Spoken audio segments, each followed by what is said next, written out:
आपका टॉपिक है गति के समीकरण। ठीक है, क्वेश्चंस ऑफ मोशन। गति पढ़ी है आपने, बहुत प्रकार की गति पढ़ी है आपने। एक समान गति, वृत्तीय गति, दोलनी गति, काल्पनिक गति, सरल आवर्त गति, बहुत प्रकार की गति आप कक्षा 9-10 तक पढ़ चुके हैं। यहाँ पर भी जो आपका टॉपिक है एक समान गति, रेखीय गति।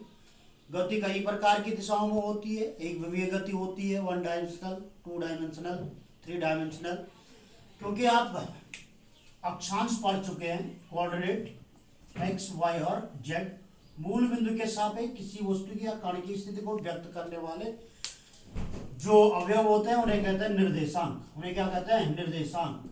मूल बिंदु हो गया आपका O, इसके सापेक्ष किसी भी वस्तु की, किसी भी कण की स्थिति को व्यक्त करने वाले जो अवयव होते हैं उन्हें क्या कहते हैं? निर्देशांक कहते हैं। कितने निर्देशांक होते हैं? कोऑर्डिनेट 3, एक्स, वाई और जेड। अगर एक ही अक्ष की अनुदिश गति हो रही तो उसे कहते हैं एक विमीय। 2 अक्षों की अनुदिश अगर गति हो रही तो उसे कहते हैं द्विविमीय, 2 डायमेंशनल। 3 अक्षों की अनुदिश गति हो रही तो उसे कहते हैं 3 डायमेंशनल।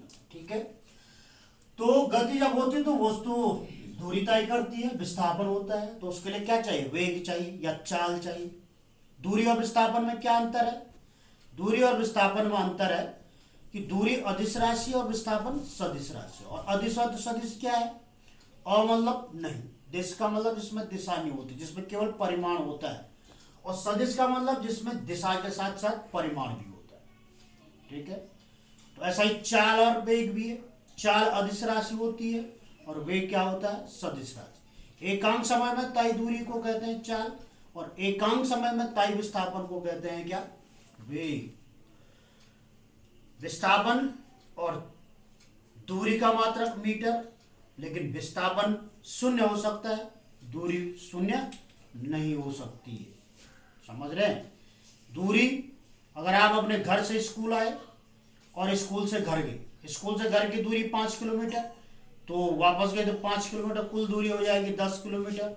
लेकिन अगर आप स्कूल, घर से स्कूल आए और स्कूल से घर गए तो कुल विस्थापन बराबर हो जाएगा क्या? 0। समझ गए?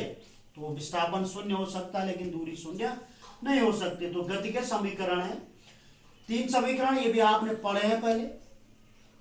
पहला समीकरण v बराबर u plus a T. v क्या है? v है अंतिम वेग, u है प्रारंभिक वेग, कक्षा 9 में पढ़े होंगे आपने ये। a क्या है? त्वरण। त्वरण किसे कहते हैं? वेग परिवर्तन की दर को क्या कहते हैं? त्वरण। और t क्या है? समय। तो इसको हमने निगमन करना है, इसको प्रूफ करना है कि v बराबर u प्लस ए टी। क्योंकि a का मतलब त्वरण हो गया dv अपॉन dt, d का मतलब डिफरेंस हो गया, तो वेग परिवर्तन की दर को क्या कहते हैं? त्वरण। तो a equal to dv upon dt cross multiply dv equal to a dt, समाकलन करना, integration. Integration dv equal to a integration dt। a त्वरण है, एक समान त्वरण, तो उसका इंटीग्रेशन होगा नहीं। यहाँ पर लिमिट लगा दी, प्रारंभिक वेग है u, अंतिम वेग है क्या? वेग। प्रारंभिक समय का मतलब 0, समय 0 नहीं होता, का मतलब हो गया प्रारंभ। तो जब प्रारंभ वेग था u, तो समय प्रारंभ क्या होगा? 0। t समय बाद वेग कितना हो गया? v। तो यहाँ लिमिट होगी u टू v, यहाँ लिमिट होगी 0 टू t। dv का इंटीग्रेशन समाकलन हो गया v, d का मतलब हो गया डिफरेंस, छोटे छोटे टुकड़े हो गए dv के। इंटीग्रेशन का मतलब समधन आकलन, सारे टुकड़ों को जोड़ दिया तो क्या हो गया? v होगा, सारे वेग जोड़ करके। dt का हो जाएगा t, limit u to v। पहले कौन सी लिमिट खुलती है? अपर लिमिट, v की जगह v हो जाएगा। फिर लोअर लिमिट खुलती है माइनस के साथ, v की जगह हो जाएगा minus u। A T, t और माइनस 0 है, तो ए टी माइनस 0, तो ये हो जाएगा इसको v equal to u plus a t. ये प्रथम समीकरण होगी। दूसरी समीकरण है s बराबर u t plus half a t square. s का मतलब दूरी हो गया, u प्रारंभिक वेग, t समय, एक त्वरण हो गया, और 1/2 तो कांस्टेंट, वो आप जानते हैं। v बराबर यहाँ पर सूत्र लिखा मैंने ds अपॉन dt, विस्थापन परिवर्तन की दर को क्या कहते हैं? वेग कहते हैं। ds का मतलब डिस्प्लेसमेंट डिफरेंस, विस्थापन परिवर्तन अपॉन समय, दर, समय का भाग में दर निकलती है। तो ds equal to v dt, v equal हो जाएगा u प्लस ए टी। अभी हमने पढ़ा v equal to u plus a t, यहाँ पर मान रखा है इसका। तो ds equal to u plus a t into D t, अलग अलग मल्टीप्लाई कर दिया, u into D t plus a t into D T.